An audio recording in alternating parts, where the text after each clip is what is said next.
오늘 우리가 함께 나눌 하나님의 말씀은 누가복음 19장입니다. 누가복음 19장 1절 말씀부터 10절 말씀까지를 같이 교독하겠습니다.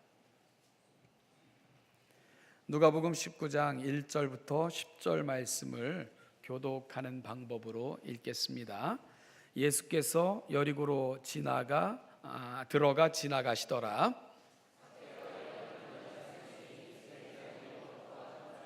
그가 예수께서 어떠한 사람인가 하여 보고자 하되 키가 작고 사람이 많아 할 수 없어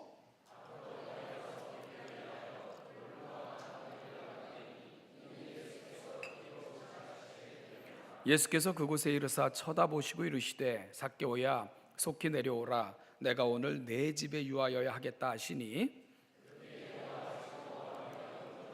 무사람이 보고 수군거려가 이르되 저가 죄인의 집에 유하로 들어갔도다 하더라.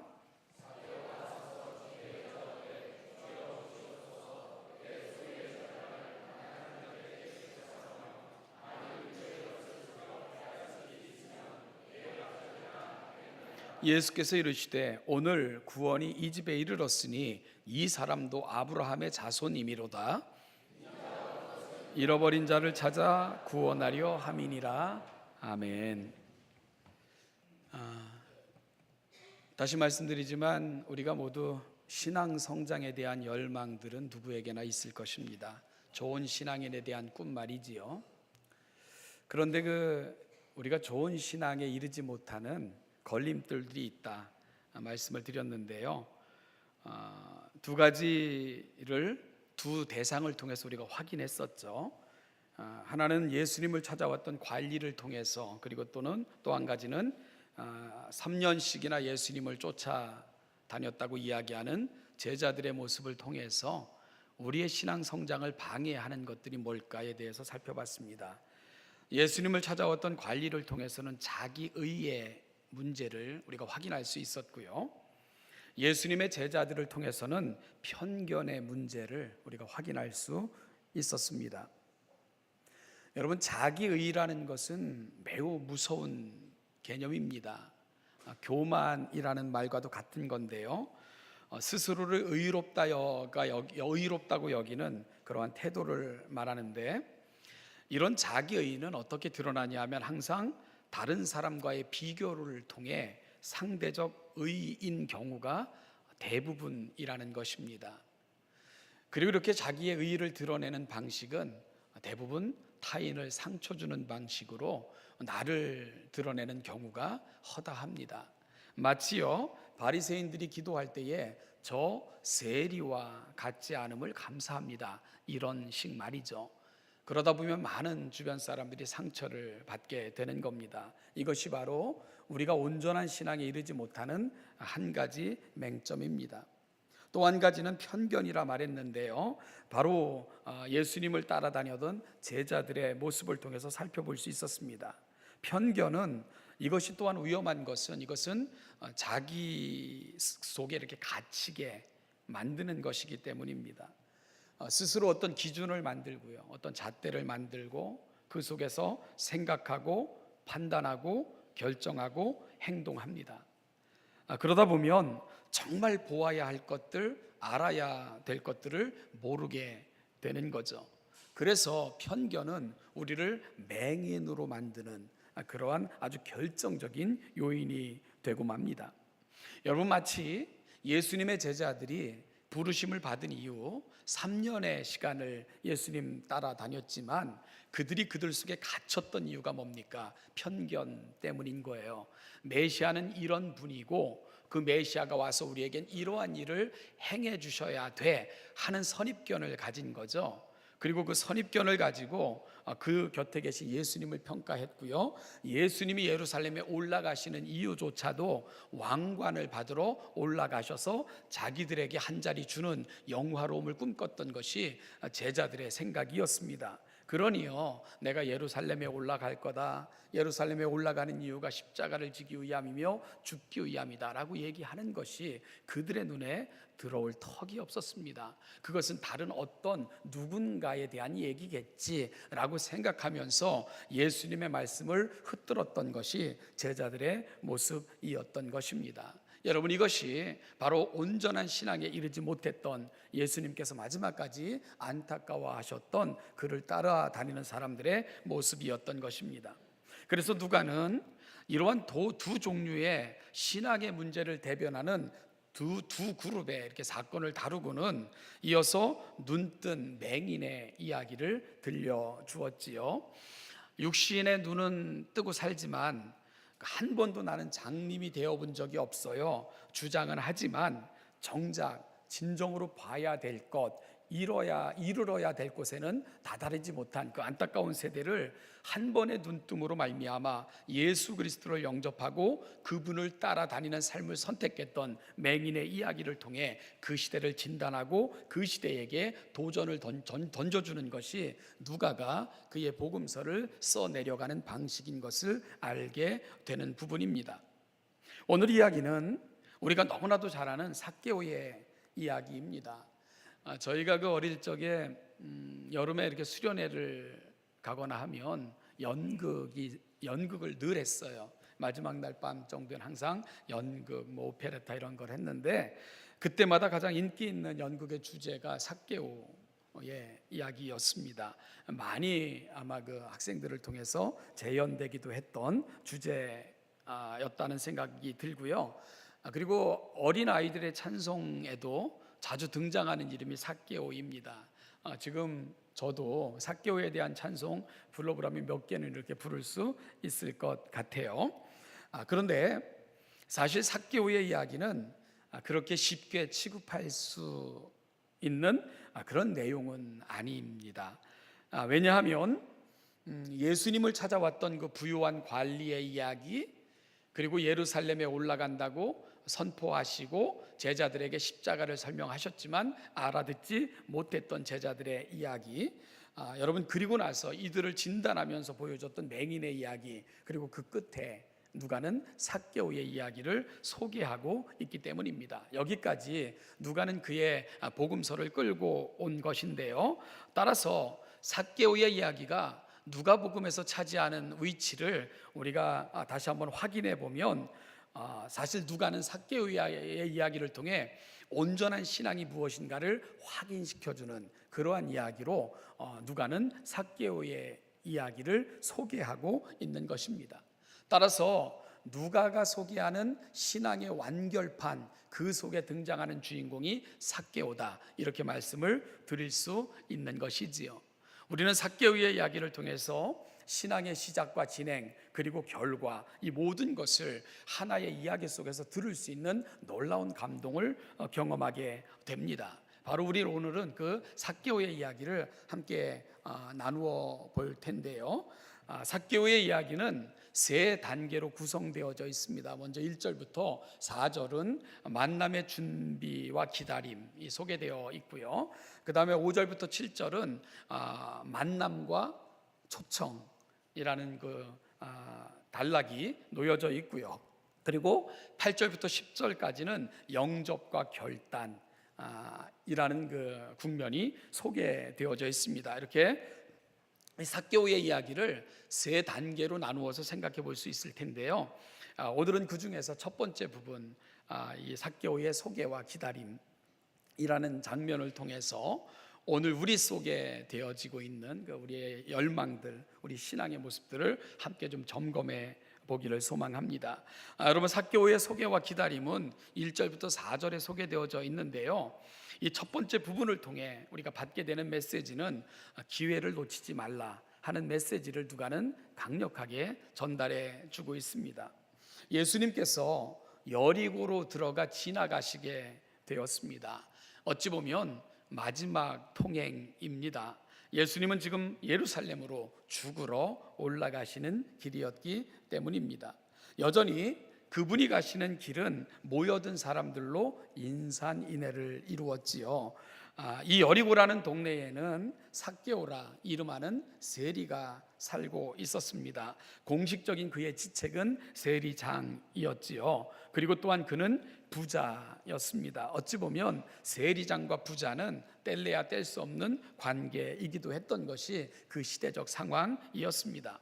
이 삭개오도 이 예수가 여리고로 지나가신다는 소식을 듣고는 이 예수가 어떠한 사람인가 궁금했습니다. 그래서 사람들이 모여 있는 곳으로 그도 나아갔지요. 그러나 그는 신체적인 핸디캡을 갖고 있었는데 바로 키가 너무나도 작았다는 것입니다. 성경에서요, 신체에 대해서 특정한 묘사를 할 때에는 뭔가 특별할 때에만 이와 같은 부분들을 묘사합니다. 따라서 삭개오가 키가 작았다는 것은 아마 병적으로 작았음을 의미하는 것이다.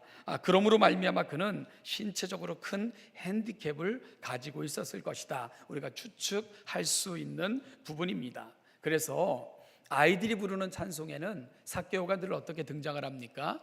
난쟁이 삭개오라고 등장하는 것이 이와 같은 해석이 덧붙여진 연유입니다. 키도 병적으로 작고요, 또 설상가상으로 너무 많은 사람들이 예수 그리스도를 보고자 그 길에 모여 있는 것입니다. 도저히 어찌해 볼 수 없는 난감한 상황이었던 거죠. 뭐 그렇다고 해서요, 예수님과 약속한 것도 아니고 못 봐도 어쩔 수 없는 거고 그렇게 생각할 수도 있잖아요. 지금 삭개오에게 있어서 예수님은 단순히 호기심에 정말 만나보고 싶은 갈망의 그런 대상이었지, 예수님과 특별히 만날 만한 약속을 한 것도 아니었기 때문입니다. 그냥 돌아선다고 누가 뭐라 할 것도 없는 그런 상황이었지요. 그런데 여러분, 우리가 그런 상황에서 보게 되는 다음 그림이 뭡니까? 삭개오가 뛰기 시작을 하는 거예요. 막 뛰기 시작을 해요. 어디를 향해 뛰었습니까? 무리들을 지나쳐서 무리들 앞을 향해서 뛰기 시작을 하는 겁니다. 그리고 다음 순간 우리는 매우 놀라운 장면을 보게 되는데, 길가에 놓여 있는 나무를 기어오르고 있는 삭개오를 보게 되는 거죠. 오늘 본문은 예전에는 뽕나무라고 이렇게 번역을 했었는데, 뽕나무가 아니고 돌무화과 나무라는 말이 좀 더 정확한 번역입니다. 그래서 지금 우리가 사용하고 있는 성경은 뽕나무가 아닌 돌무화과 나무라고 이렇게 번역을 제대로 해놨지요.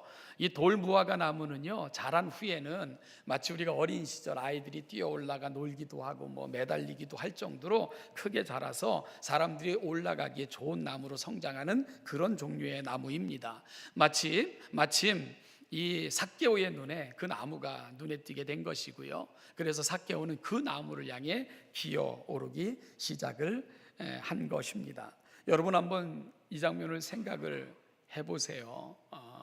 예수님이 지나쳐 가실 만한 곳을 향해 뛰어가고 있는 삭개오, 그리고 그곳에 놓여 있는 나무를 향해 기어 올라가고 있는 삭개오, 그리고는 그 나무까지에 걸터 앉아 쭈그리고 앉아서 누군가를 기다리고 있는 모습, 오늘 본문에서 보고 있는 삭개오는 그런 모습으로 묘사되고 있는 거죠.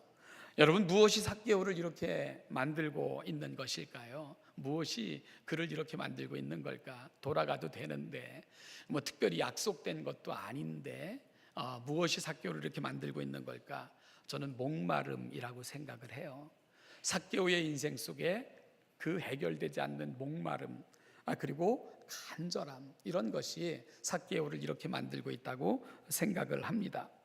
누가는 삭개오를 소개하면서 세리장이요 또한 부자라고 소개를 했습니다. 그의 신체적 특징은 키가 작다라고 소개하고 있습니다. 병적으로 키가 작다는 것을 의미할 수 있다고 말씀을 드렸죠. 병적으로 키가 작은 삭개오, 여러분, 그런 모습으로 세상을 살아가는 것은 예나 지금이나 그렇게 쉬운 문제는 아니었을 것입니다. 아마 그의 인생은 태어난 순간 이후부터 비웃음과 무시와 경멸로 그리 점철되어진 인생이었을지도 몰라요. 여러분, 그런 그가 직업으로 택한 것은 세리였습니다. 어찌 보면 동족들 속에서 제대로 된 직업을 구하지 못했던 세리가 구할 수 있는 직업, 그것은 바로 로마에게 빌붙어서 로마의 심부름꾼이 되는 직업인 세리를 택하였던 것도 그런 연유일지도 모릅니다. 여러분, 그런 그가 어디까지 지위가 올라갑니까? 세리장이라는 지위까지 이룰 수 있었던 것입니다. 그 세월이 느껴지지 않나요? 여러분, 그런 어떤 핸디캡을 가진 그가 세리장에까지 올라가려면 그 얼마나 로마 관료의 눈에 띄기 위해 그의 인생을 정말 첨예하게 살았을까? 그런 그 인생의 이력들이 그의 직업, 직책, 신체적 특징을 소개하는 누가를 통해서 우리가 살펴볼 수 있지 않을까, 이런 생각을 하게 되는 거죠. 예수님 당시 공공연하게 대중들에게 욕을 먹는 직업을 고르라면 그것은 세리였습니다. 그래서 오늘도 보면 예수님이 삭개오의 집에 들어가시겠다 하시니까 당장 사람들의 반응이 뭐였죠? 저가 죄인의 집에 들어간다 한다 하면서 경멸하는 모습을 우리가 볼 수 있지 않습니까? 따라서 당시 사람들에게 세리는 죄인이라는 등식이 늘 존재했던 표지판처럼 그렇게 따라다녔던 시대였습니다. 그도 그럴 만한 것이요, 누가복음 3장 12절부터 13절을 통해서 그 연유를 우리가 조금 추정해 볼 수 있는데, 요한이 세례를 베풀 때 많은 사람들이 세례 요한에게 몰려들었어요. 그 중에 세리들도 있었습니다. 세리들이 와가지고 세례 요한에게 물어요. 우리가 어떻게 하여야 구원을 얻을까요? 우리가 무엇을 해야 됩니까? 라고 물었습니다. 그럴 때 그 세리들을 향해서 세례 요한이 어떤 권면을 주죠? 정한 것, 부가된 것 외에는 거두지 말라, 이런 권면을 해요. 여러분, 부가된 것 외에는 더 거두지 말라. 어떤 얘기입니까? 부당하게 착취하고 온갖 수단과 방법을 다해서 동족들의 그 세금을 뜯어냈던 사람들이 세리였다는 것을 알게 되는 겁니다. 우리가 요세푸스와 같은 사람들의 이 문헌을 쭉 읽어보면은 세리에 대한 이야기들이 많이 등장을 합니다. 여러분, 그 중에서 로마는 지배하는 영역의 관료를 파견해서 정한 세금을 징수하도록 했습니다. 그럴 때 이 그 파견되어 갔던 로마 관료들은 정해진 세만 납부하면 됩니다. 그런데요, 어디 사람 욕심이 그런가요? 그것으로 위해서 그 로마 관료들은 부당한 세금을 요구하는 거예요. 누구에게? 바로 그들이 고용한 동족들에게 부당한 세금을 또 요청을 하는 거예요. 그러면은 그 거둬들인 것에서 정해진 것만큼 로마에게 바치고 로마 관료들은 그 나머지는 착복하게 되는 거죠. 이러한 악순환들이 계속되는 것입니다. 그러면은 로마 관료들은요, 동족들을 또 고용해 가지고 정한 만큼 세금을 내라고 강요를 해요. 그것은 로마 정부에서 지정해 준 것보다 훨씬 더 많은 금액이겠지요. 그리고 뭐라고 말합니까? 걷는 건 자유야, 이만큼만 갖다 주면 돼. 이게 법칙이에요. 그러면 우리가 오늘 신약시대 배경이 되는 예루살렘 유대인들의 이야기를 하면 정한 세만 갖다 바치면 됩니다. 뭔 자유라고요?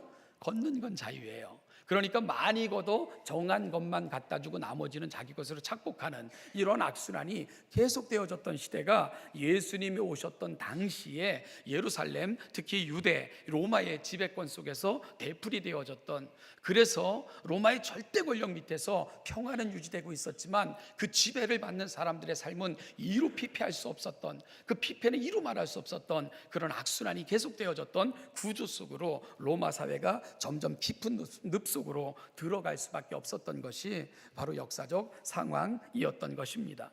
여러분, 따라서 이 유대 사회에서의 세리, 그들은 어떤 방식과 수단을 다 동원해서도 많은 세금을 부과했고요. 그리고는 그 정한 것만큼만 로마 관료에게 갖다 바치고는 자신의 주머니로 이렇게 담아냈던 사람들, 이들이 바로 세리들이었던 것입니다. 그래서 그 당시 동족들은 세리들을 가르쳐서 개만도 못한 인간들이라고 이야기도 했고요. 자기 먹을 것만 개걸스럽게 취급하는 돼지만도 못한 인간이라는 것을 공공연하게 표현했던 시대가 바로 삭개오가 살았던 그 시대, 그리고 삭개오가 하고 있었던 직업, 바로 세리들의 삶의 모습이었습니다. 마치 그 일제 강점기에 동족들의 피를 빨아먹었던 그 수없이 많은 이야기들을 우리가 볼 수 있잖아요. 바로 그렇게 생각하면 되실 것 같습니다. 태어날 때부터 신체적 핸디캡을 갖고 태어난 삭개오, 그를 향해 조롱하고 비웃는 세상을 향해 여러분 그가 할 수 있는 복수는 돈이었을 것이란 생각이 들어요. 그래서 그는 세리라는 직업을 선택했을 것 같고요. 그리고 세리라는 직업을 이용해서 그는 지위도 얻었고 또 부자도 될 수 있었던 것 같아요.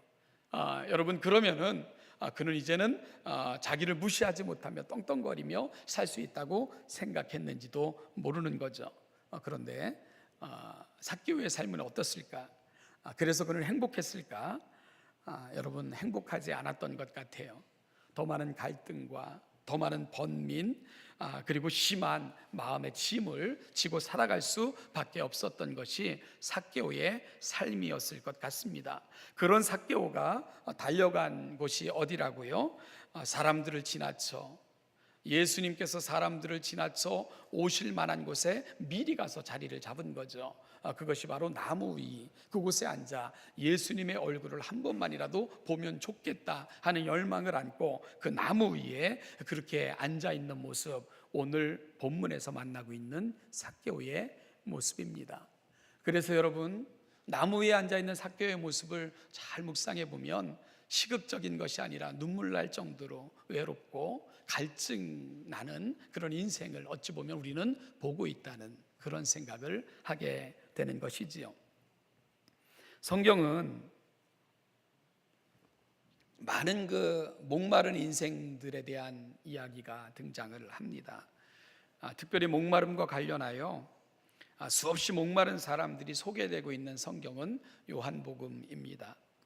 요한복음에는 때로는 영적인 지식에 목말라 있고 사람과의 관계에 목말라 있고 사회적인 약자로 살다 보니까 사회적인 구조와 무관심에 목말라 있고 사회적 편견과 인생의 궁극적 지점인 죽음으로 인하여 겪게 되는 그 안타까운 그 인생의 운명에 목말라 있고 바로 많은 목마른 사람들을 요한복음을 통해서 우리는 만나게 돼요. 그래서 어떤 작가는 인생 자체를 타는 목마름을 안고 살아가는 사람들이라고 표현했는지도 모르겠어요. 다 들어가는 목마름을 경험하는 사람들, 어찌 보면 인생은 여러 가지 것에 목마름들이 있는 것이지요. 그런데 여러분 요한복음은 이 목마름을 안고 나온 사람들이 결국은 목마름을 해결받고 떠나는 것으로 그렇게 진행이 됩니다. 어떻게 이 많은 인생들은 이 인생의 목마름의 문제를 해결할 수 있었을까요? 그들의 인생 가운데 예수님이 찾아가셨을 때 그들의 인생의 목마름을 해결받을 수 있었습니다. 예수님은 이 세대, 이 시대를 살아가는 사람들의 목마름의 문제를 아셨어요. 그래서 목마름으로 그들의 삶의 자리로 돌아갈 수밖에 없는 사람들을 향해 그 가운데 서셔서 누구든지 목마르거든 내게로 와서 마시라고 외치시기도 하셨고요. 여러분 요한은 십자가 위에서 예수님이 외치셨던 마지막 말씀 중에 한마디 내가 목마르다 하는 것을 표현했고요. 예수님의 옆구리를 창으로 찔렀을 때에 유일하게 많은 그 복음서 기자들 중에는 그 옆구리로부터 피와 물이 쏟아져 나왔다고 기록하고 있는 그런 복음서 기자도 요한입니다. 여러분 요한은 예수님의 목마르셨던 이유, 그분은 목마르실 필요가 없는 거예요. 여러분 목마름이라는 것은 무엇에 대한 부족 아닙니까? 핍절 아니겠어요? 그런데 온 우주 만물의 주인이신 그분이 왜 목마르시겠어요? 그분의 목마르심은 바로 우리를 위한 목마름이셨고, 우리의 목마름을 해결해 주시기 위해 그분이 목마르셨던 것이고, 그리고 물을 다 쏟아내시면서까지 우리의 목마름을 해결해 주시길 원하셨던 분, 그분이 바로 예수님이라고 요한은 소개하고 있는 것입니다. 그래서 요한은 목마른 사람들에게 바로 생수의 근원 되시는 예수 그리스도에게로 나와서 너희 인생의 갈증, 그 목마름을 해결받기를 소망하며 그는 간절한 마음으로 그의 복음서를 기록했던 것입니다. 오늘 삭개오는 바로 그 생수의 근원이신 예수 그리스도를 만나기로 간절히 소망하며 나무 위에 올라가 있는 것입니다. 그는 부끄러움과 체면을 다 벗어던지고 사람들 행렬 앞쪽으로 달려가서 나무 위로 올라갔습니다. 그리고 그분이 지나가기를 기다리며 그 나무 위에 앉아 있었던 거죠. 단 한 번만이라도 그 얼굴을 보고자 하는 갈망, 그 갈망을 안고 지금 삭개오는 나무 위에 앉아 있는 것입니다. 그리고 그는 바로 그 자리에서 예수님을 만날 수 있었습니다. 삭개오의 인생에서 그가 경험했던 모든 사건들 중에 그의 삶 전체를 바꾸어 놓았던 그 대단한 사건은 바로 그렇게 이루어지게 된 것이지요. 여러분, 예수님을 만날 수 있었던 맹인의 이야기와 삭개오의 이야기, 그 이야기 속에는 공통점이 있습니다. 그들은 바로 기회를 놓치지 않았다는 것입니다. 그들은 그들에게 주어진 단 한 번의, 그리고 마지막이 되었던 그 기회를 결코 허비하지 않았다는 것입니다. 그리고 그 기회가 결국은 그들의 삶 전체를 바꿔놓는 세상에서 가장 귀한 만남, 귀한 시간으로 그들을 인도했던 것이지요. 우리가 참 많이 즐겨 불렀던 찬송 중에 보면 찬송가 279장 인애하신 구세주여라는 찬송이 있습니다. 인애하신 구세주여 내 말 들으사 죄인 오라 하실 때에 날 부르소서. 주여 주여 내 말 들으사 죄인 오라 하실 때에 날 부르소서. 마치요 탕자의 이야기를 이렇게 연상시키는 듯한 가사죠, 그죠? 죄인인데 이 죄인을 부르셔서 오게 하소서, 뭐 그런 의미로 우리가 많이 불렀던 것 같아요. 그래서 눈물을 흘리며 회개하며 이 찬송을 많이 불렀던 것 같은데, 사실 여러분 가사가 그런 가사가 아닙니다.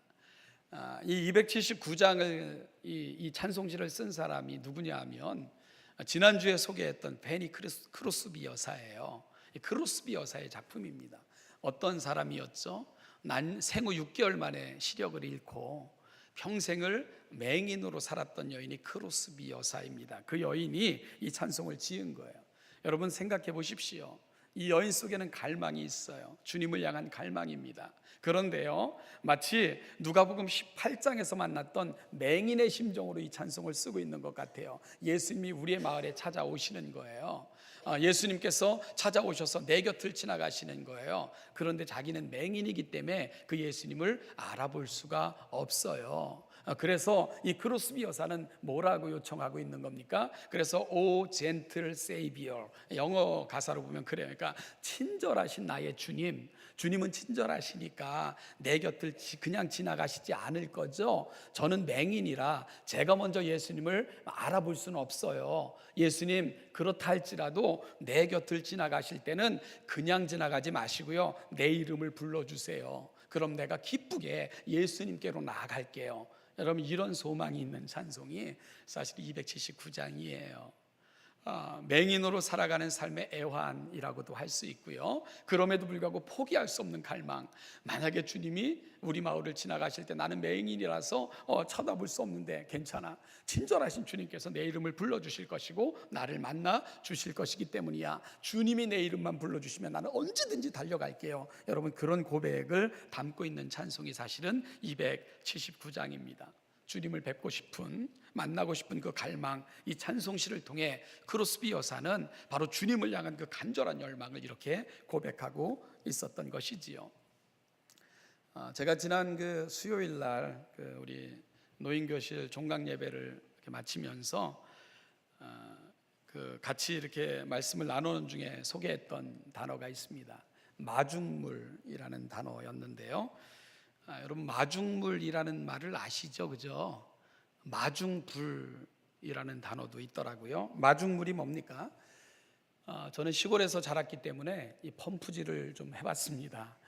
수도가 놓여져 있지 않았기 때문에요. 그래서 펌프질을 하려면 여러분 어떻게 되죠? 뭐 물이 그나마 펌프 속에 좀 남아 있으면 그냥 펌프질을 하면 되는데, 펌프가 마르면 어떻게 해야 됩니까? 물을 한 바가지 부어야 되죠. 그리고 나서 펌프질을 해야 됩니다. 물이 없는 상태에서는 아무리 펌프질을 해봤자 물이 올라오지 않아요. 그래서 물이 올라오게 하려고 미리 한 바가지 부어주는 물, 이 물을 마중물이라고 합니다. 이 마중물이 사막에서는 생명줄과 같은 거예요.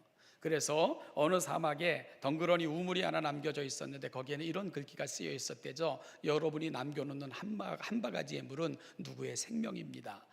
여러분, 사막에서 목이 타다고 급히 달려가서 그 물을 마셔버리면 모두가 죽는 거예요.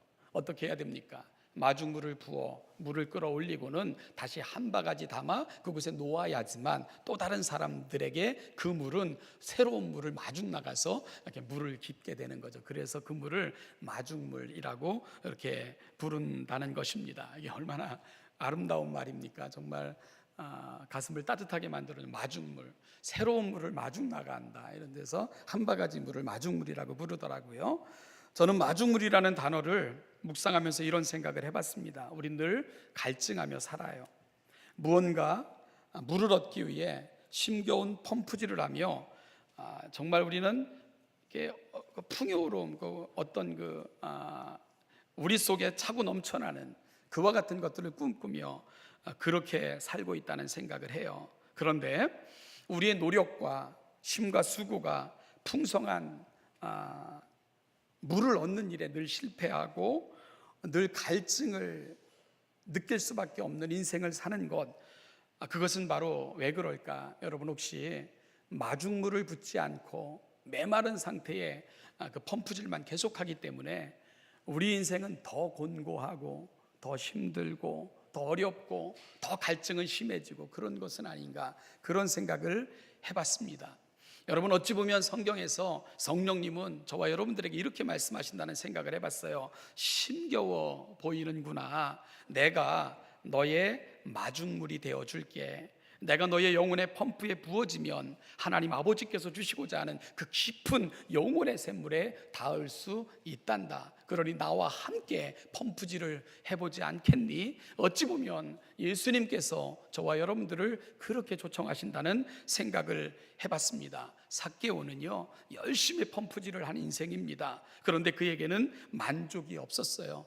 펌프질을 하면 할수록 그의 인생에 찾아오는 공허감과 실망감, 그런가 하면은 그 마음의 깊은 갈증만 깊어져 갔던 것이 삭개오의 인생이었습니다. 지위도 얻었고요, 돈도 모았건만 그 영혼의 갈증은 해결되지 않았습니다.